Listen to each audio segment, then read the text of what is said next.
ఉత్తరాంధ్రకి railway zone వచ్చిందనే సంతోషంలో ఉన్న ఉత్తరాంధ్ర ప్రజలు బోర్డు విషయంలో మాత్రం అసంతృప్తి వ్యక్తపరుస్తున్నారు. ఇదే విషయంపైన విజయనగరంలో బీసీటీ బాబ్జీ గారి ఆధ్వర్యంలో విజయనగరానికి సంబంధించిన విద్యావంతులు, మేధావులు, విద్యార్థులతో రౌండ్ టేబుల్ సమావేశం నిర్వహించారు. ఇదే విషయంపై మనతో మాట్లాడేందుకు బీసీటీ బాబ్జీ గారు ఉన్నారు. మాట్లాడే ప్రయత్నం చేద్దాం. అసలు మీ ప్రధాన ఉద్దేశాలు ఏంటి, ప్రధాన కారణాలు ఏంటి ఈరోజు రౌండ్ టేబుల్ సమావేశం నిర్వహించడానికి? విశాఖపట్నం కేంద్రంగా రైల్వే జోన్ సాధించడం కోసం అందరూ కష్టపడ్డారు. అన్ని రాజకీయ పార్టీలు పెద్ద ఎత్తున గొంతు విప్పిన తర్వాత రైల్వే జోన్ వచ్చింది. అయితే రైల్వే జోన్ వచ్చిన తర్వాత రావాల్సినటువంటి రైల్వే రిక్రూట్మెంట్ బోర్డు వస్తుందని మన ఉత్తరాంధ్రలో విజయనగరం, విశాఖపట్నం, శ్రీకాకుళం జిల్లాల్లో ఉన్నటువంటి మన విద్యార్థులు ఎదురు చూస్తూ ఉంటే విద్యార్థుల ఆశ పైన పిడుగుబాటు పడింది. చంద్రబాబు నాయుడు గారు రైల్వే రిక్రూట్మెంట్ బోర్డుని అమరావతిలో ఏర్పాటు చేయమని కేంద్ర ప్రభుత్వానికి లెటర్ రాశారు. నాకు చాలా ఆవేదన కలిగింది. అసలు ఎలా లెటర్ రాస్తారు ఆయన? ఎందుకు రాస్తారు? ఇక్కడి నుంచి ఎలా తరలిస్తారు అమరావతి? అన్నీ అమరావతి తరలించేస్తే మరి ఇక్కడ జనం పరిస్థితి ఏంటి? ఇక్కడ ఉత్తరాంధ్ర అభివృద్ధి సంగతి ఏంటి? రైల్వే రిక్రూట్మెంట్ బోర్డు వస్తే లక్షలాది మంది మన యువతకి అవకాశాలు దొరుకుతాయి. అనేక నైపుణ్యం ఉన్న వాళ్ళకి పని దొరుకుతుంది.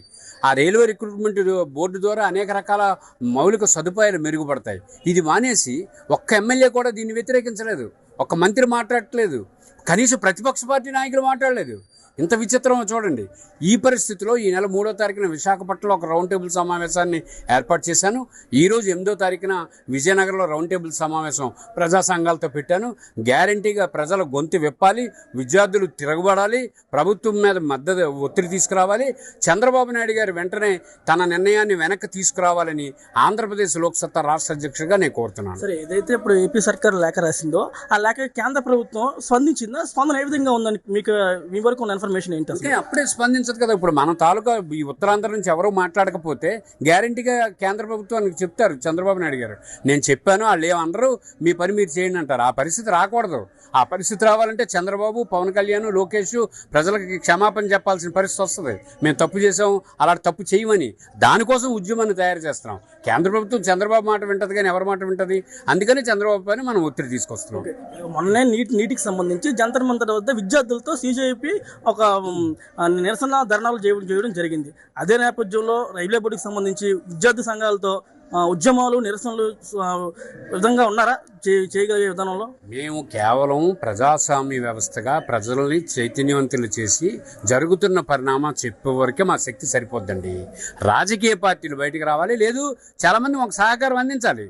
కాలేజీలు నిర్వహిస్తున్న వాళ్ళు వచ్చి మేనేజ్మెంట్లు ఇది మంచి పోరాటం అండి, మన పిల్లలకు బంగారం భవిష్యత్తు నాశనం అయిపోతుంది, మా పిల్లలు తీసుకెళ్ళండి అంటే మనం పెద్ద ఉద్యమాన్ని నిర్వహిస్తాం. అలాగని మేము శాంతియుత వాతావరణంలో చేయాలనుకుంటున్నాం. కానీ అనవసరంగా రాష్ట్రంలో ఈ రాజకీయాలు తిట్టి, నాయకులు తిట్టి, పార్టీలు తిట్టడం నాకు ఇష్టం లేదు. ఆ పని మేము చెయ్యము. జయప్రకాష్ నారాయణ గారి తాలూకా సూచనల మేరకు ప్రశాంతమైన వాతావరణంలో ఈ కార్యక్రమం నిర్వహిస్తాం. అదే ఒక పరిపాలన కావాలని కోరుకుంటున్నాం. ఓకే సార్, మీ తదుపరి కార్యాచరణ ఏ విధంగా ఉండబోతుంది ఈ రైల్వే బోర్డు విషయంలో? 3 జిల్లాల్లో మనకి ఈ సమావేశాలు, రౌండ్ టేబుల్ సమావేశాలు అయిపోయిన తర్వాత విజయనగరంలోని ఈ శాసనసభ సమావేశాలు అయ్యేలోపు ఒక దీక్ష కార్యక్రమాన్ని ఏర్పాటు చేస్తాను. అలాగే 3 జిల్లాల్లో ఎమ్మెల్యేలు, మంత్రులు, ఎంపీలు కలిసి వినతిపత్రం ఇచ్చి ముఖ్యమంత్రి గారి దృష్టికి తీసుకెళ్లమని చెప్పడం జరుగుతుంది. ఏదైతే ఎంతవరకు చెప్పిన దాని ప్రకారము ఇప్పటికే విజయనగరము, విశాఖపట్నంలోని రౌండ్ టేబుల్ సమావేశం నిర్వహించడం జరిగింది. రేపు శ్రీకాకుళం కూడా రౌండ్ టేబుల్ సమావేశం జరుగుతుంది.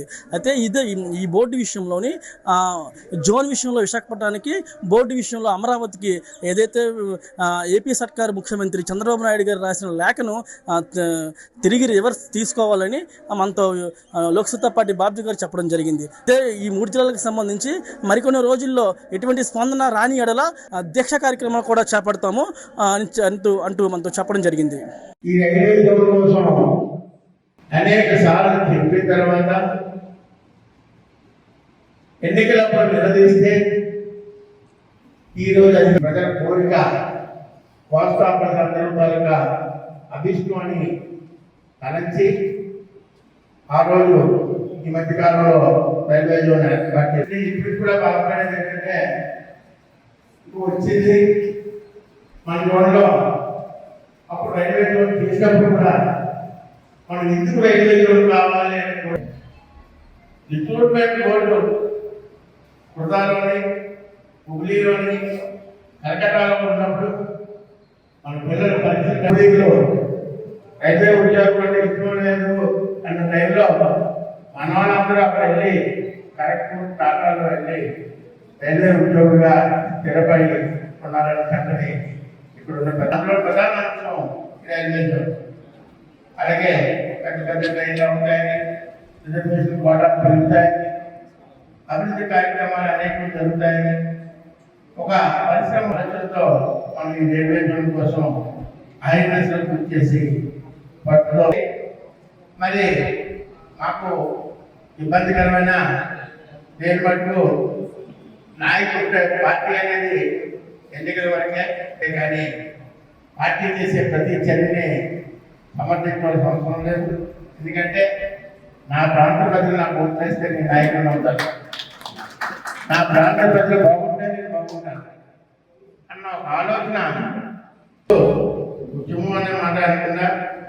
పార్టీ గారికి తెలుసు ఏ రకంగా చేయాలో. ఇక్కడ ఉన్న చంద్రబాబు నాయుడు గారు కూడా ప్రజా వ్యతిరేక కాదు. ఇవాళ అమరావతి డెవలప్ చేయాలనే ఉద్దేశంతో అమరావతిలోనే పెట్టాలనే ఒక ఆలోచన ఆయన ఒక ఎలవచ్చు. కానీ ఇప్పుడు అనేక ఈ రకంగా చాలా తీసుకొచ్చారు, మనకి ఎయిర్పోర్ట్ కూడా తెచ్చారు, అభివృద్ధి చేయాలని ఉంది. కనుక ఇది మన మనసులో